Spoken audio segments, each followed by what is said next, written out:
last year was the Bisbee's Black and Blue charity auction. My friend Luis sitting next to me, he does all the tournaments with me on my boat. He decided to bid on this auction for ecological rhino hunt, and here we are in South Africa. It was so much more than we expected. Gerhard runs Daggaboy Safaris. He was the one with Wayne offering up the charity auction. He is our guide and he is the best. Where your black rhino is called the hook-lipped. Gerhard basically said, Brian, do what I tell you to do, don't be nervous, and it'll be awesome. Forget about the gun, forget about everything. Pick a spot on the rhino and go for that spot. Hunt well. Hopefully not a kiss goodbye. Yeah. Okay, I'm gonna be right next to you, talking you through it. Okay. So the rhino has extremely intense smell and hearing. The rhino we're looking for is right there, but all of these are running that way, so I'm just gonna wait. But their vision isn't that great, so you use the foliage to stay hidden and stay downwind so they don't smell you and move very slowly. Well, we were on our hands and knees crawling for like a mile. At some points during the hunt, 1 inch, 1 step, don't move, hold that. 1 more inch, 1 step.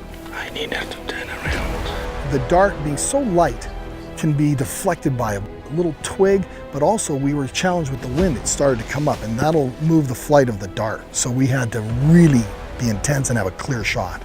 There were some crazy moments where the rhino was right behind a tree, 20 feet away from us, but we couldn't take the shot. Too much foliage in the way.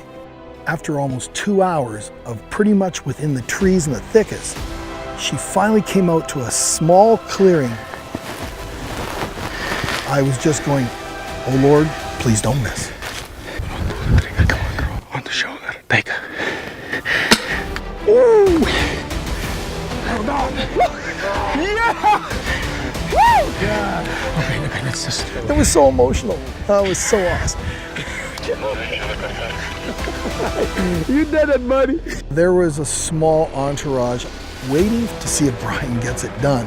Helicopter pilot, vet, conservation officers, the outfitters, of course, all the staff for the place here. There was literally probably 30 people. I don't know what went on after they got the radio call that I actually hit it, but I think there was some beers cracked open at that moment.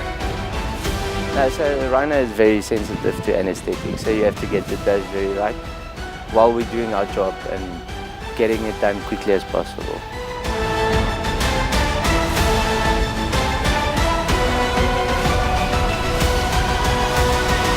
Unique ID code and chip number to every rhino. One of my passions in life is to try and save the rhinos that's left in South Africa and leave something for the children to come.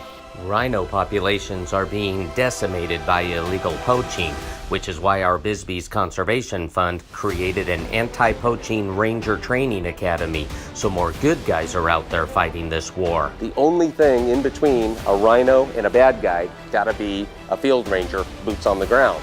We've even added canine units to our program to further help the cause. If you look at the situation, it's very difficult to protect rhinos in vast areas. I can see that the government is losing the battle against the poachers. I think in 10 years from now, you'll battle to see a live rhino.